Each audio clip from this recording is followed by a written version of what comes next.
Semaine de la tendinite, jour numéro 5. Nous sommes vendredi et nous allons faire le récapitulatif de la semaine. Bonjour à tous, je suis Cédric MyDiet, diététicien nutritionniste et expert en bien-être depuis plus de 10 ans. Alors effectivement, nous allons faire le récapitulatif de la semaine comme tous les vendredis. Avant toute chose, je vous rappelle que vous pouvez télécharger mes 12 e-books pour savoir comment faire les courses et bien choisir vos aliments. Et si vous souhaitez également prendre un rendez-vous, une consultation en ligne avec moi, vous avez les deux liens disponibles juste en dessous de cette vidéo. Alors, on revient à nos moutons, comme je le dis souvent. Qu'est-ce que la tendinite ou tendinopathie? Alors, c'est tout simplement une inflammation, de votre tendon ou de sa gaine. Vous le savez peut-être, quand tendon et on met tendinite, ce qui se termine en général en ITE, ça veut dire que c'est une inflammation d'un organe en question. Et effectivement, donc c'est l'inflammation du tendon ou de sa gaine s'il y en a une.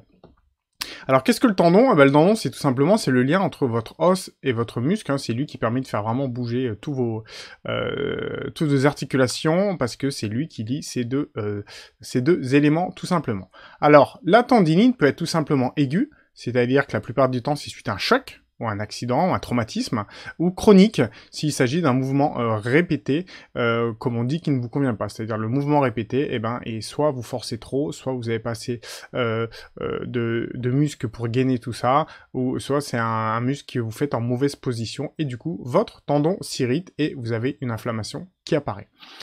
À titre d'information, c'est en général le tendon de l'épaule qui est le plus touché par la tendinite ou la tendinopathie, mais vous avez également le poignet, le coude et les genoux principalement. Les tendinopathies, en fait, sont considérées comme une TMS, c'est-à-dire un trouble musculo-squelettique. Vous avez peut-être déjà entendu ce terme. Ce terme est souvent utilisé dans le milieu professionnel si vous avez eu ce type de pathologie dans le cadre de votre travail. Alors, un peu pour définir un peu plus précisément ce que c'est un tendon, un tendon, c'est tout simplement un peu comme un câble, dont en fait la composition principale est la fibre de collagène. Une inflammation trop chronique, ou sans ménagement de votre articulation, peut ainsi entraîner une dégradation et une destruction du tendon, rendant évidemment plus faible la solidité de votre tendon, et peut aller jusqu'à même une rupture dans le cas extrême, où là, la seule solution, c'est bien évidemment le geste chirurgical. Alors, les tendinites, on dit souvent, de manière globale, même les douleurs, on prend un petit antalgique, on laisse, et on verra bien demain ou dans quelques jours. Alors moi, je conseille vraiment pour les tendons de vraiment écouter son corps, d'accord? De manière globale, une douleur est un signe qu'il faut écouter de son corps, d'accord?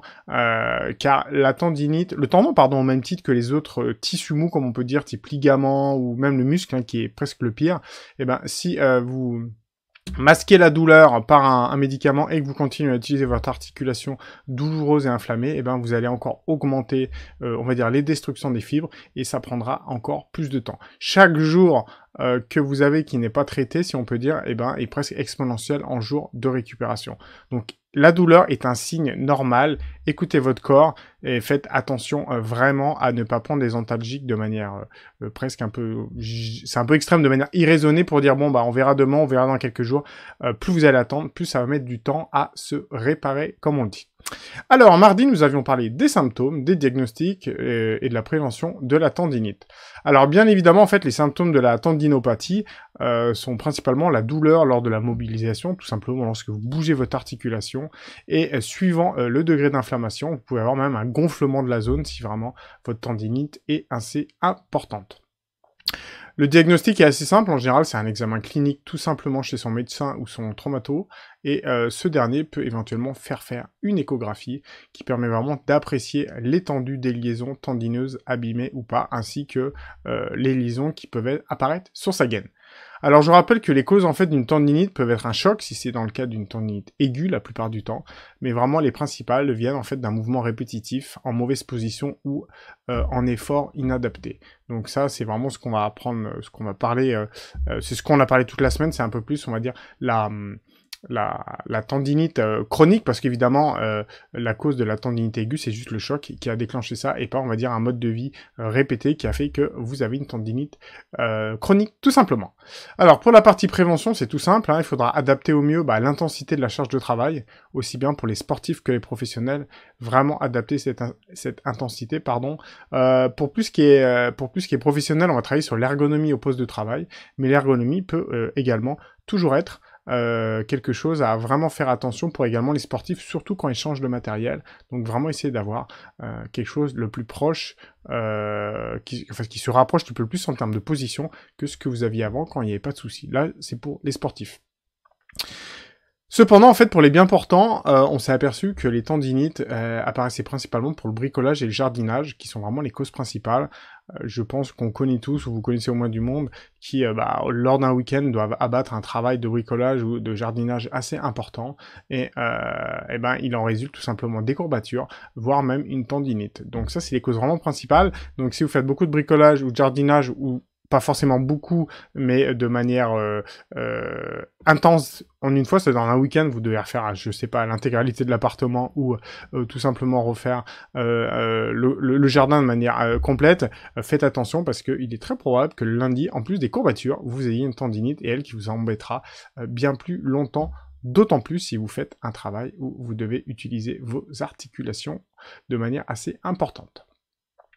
Alors, on l'a vu, les traitements médicamenteux, déjà, les premiers gestes avant de parler des médicaments, ce qu'on recommande vraiment, c'est le repos, les massages, les étirements, le massage éventuellement du tendon en question s'il n'est pas trop profond, et de faire du gainage musculaire quand la douleur est partie, bien évidemment. C'est souvent ce qui est proposé par le traitement, par les consultations chez les kinés, et après, on peut également rajouter de la cryothérapie, qui est en fait une grosse dose de froid, hein. Tout simplement, la cryothérapie, c'est très très froid pendant un temps court. On va dire, quand vous mettez une poche de glace, on pourrait aussi appeler ça de la cryothérapie.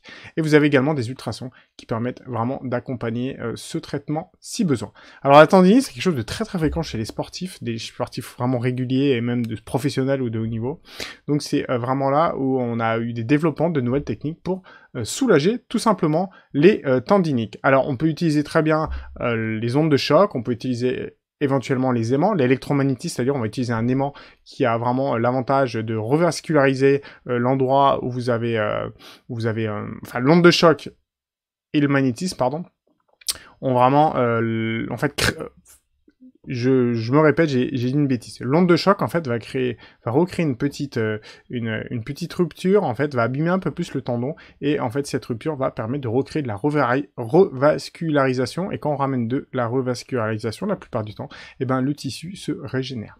Après, l'électromagnétisme, qu'est-ce que c'est? C'est tout simplement, on a pris un aimant, et dans l'aimant, on a fait passer l'électricité pour avoir une efficacité encore plus importante, et les aimants ont une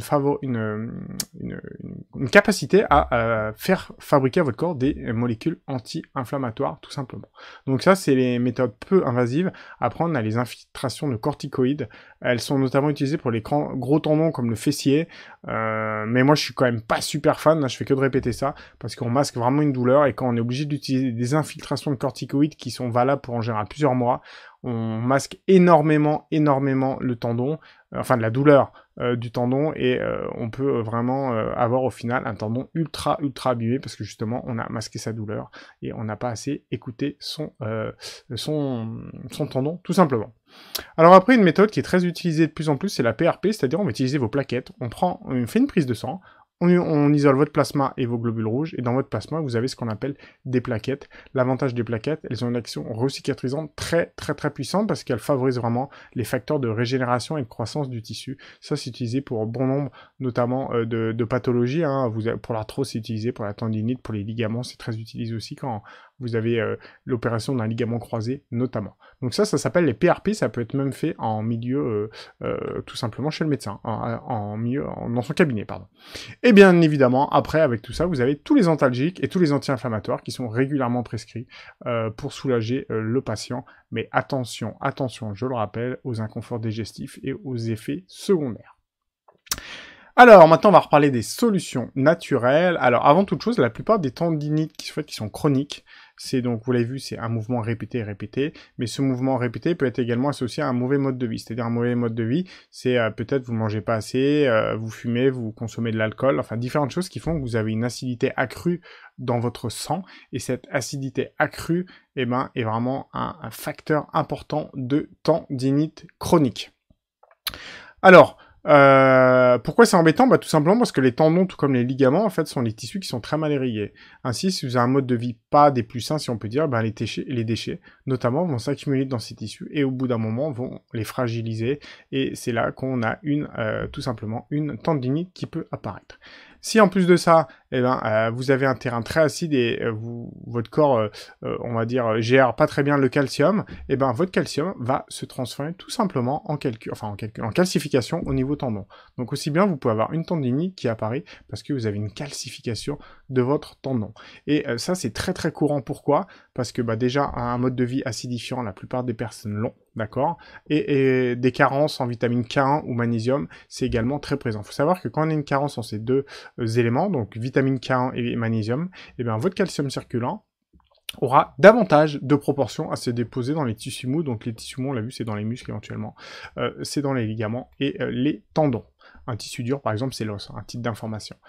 Voilà, donc d'un point de vue diététique, il faudra vraiment essayer de partir sur une alimentation qui est vraiment anti-acide. J'ai fait un petit dossier à ce sujet-là, vous pouvez retrouver le lien juste en dessous, bien évidemment, et vous pouvez compléter tout ça en apportant vraiment des tisanes qui vont abaisser l'acidité, une tisane aux 49 plantes ou de la sève de bouleau qui vont vraiment baisser significativement votre acidité. Et l'avantage, je le rappelle, de baisser l'acidité, c'est qu'on rend le traitement plus efficace, qu'il soit aussi bien naturel que même allopathique. Donc voilà, on baisse l'acidité et après, on peut prendre des anti-inflammatoires comme on l'a vu. Donc on a vu les anti-inflammatoires conventionnels et les anti-inflammatoires naturels, c'est toujours un peu les mêmes. Curcuma avec du poivre noir, de la boswellia, on a le saule blanc qui contient naturellement de l'acide acétylcylique, j'arrive pas à le dire aujourd'hui. En gros, de l'aspirine, hein. On va faire plus simple. De l'arpagophytum ou même du bourgeon de cassis qui contiennent tous des éléments anti-inflammatoires. N'hésitez pas à prendre vraiment des mélanges parce que c'est vrai que les mélanges, surtout au début, sont vraiment, on a plus de chances d'avoir de réussite et de résultats, tout simplement parce que on couvre beaucoup plusieurs métabolismes inflammatoires de votre corps. Après, si vous connaissez très bien, vous savez que le curcuma marche très bien, ou la boswellia, ou l'arpago, par la suite, vous pouvez prendre que de l'arpago plus dosé, ou plus du bourgeon de cassis plus dosé. Mais au début, moi, je conseille vraiment une synergie de tout ça qui va bien plus fonctionner. Et après, suivant l'endroit où c'est, on peut également faire des massages, notamment avec de l'huile essentielle de Golteré sur une base d'huile neutre, type millepertuis qui est calmante. On a l'huile de Tamanu également qui est pas mal. Évidemment, l'huile d'arnica que vous pouvez utiliser en base de vos huiles essentielles à tester sur un petit bout de peau avant. Et on peut également rajouter du gel de silicium, et vous avez de l'arpagophytum qui se retrouve également sous forme de gel, donc vous pouvez l'associer soit à votre huile essentielle ou au gel de silicium sans aucun problème. Après on a le baume du tigre, attention au baume du tigre, à vraiment prendre des produits français pour vraiment avoir des produits qui ont un dosage qui est correct, et se laver au moins 2 fois les mains juste après, parce que c'est très irritant si vous les mettez au niveau des muqueuses, donc aussi bien au niveau du nez, des oreilles, des yeux, des choses comme ça. Si vous oubliez un peu de vous laver, de vous rincer les mains, vous allez vous en rappeler toute votre vie. Après, on a le cataplasme d'argile, hein, c'est un vieux remède. L'argile, l'avantage, c'est que c'est très régénérateur. Par contre, c'est que ça met beaucoup de temps. Mais sinon, de manière globale, de l'argile verte, des cataplasmes tous les jours, ou plusieurs fois par jour, 1h30 grosso modo, vont vous apporter vraiment des effets significatifs, à part si vous avez déjà, on va dire, de l'artillerie, si on peut dire, à l'intérieur du tendon. C'est-à-dire si vous avez une broche, si vous avez des vis, faut pas utiliser le cataplasme d'argile, tout simplement. Un remède qui fonctionne très bien, qui est un remède de grand-mère. Vous l'avez compris maintenant que la plupart des tendinites sont issus d'une acidité excessive.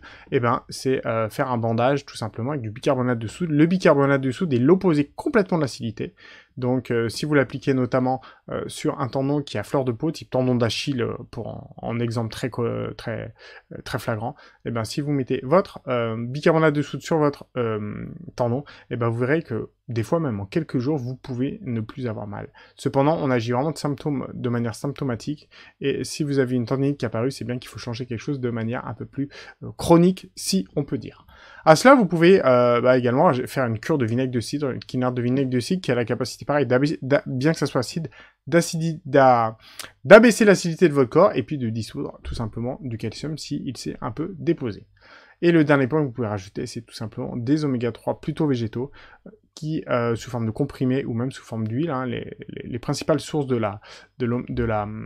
oméga 3 végétaux sous forme d'huile, c'est l'huile de colza, l'huile de noix, vous avez chanvre, cameline et lin également, mais qui sont un peu plus exotiques et pas forcément très bonnes en goût.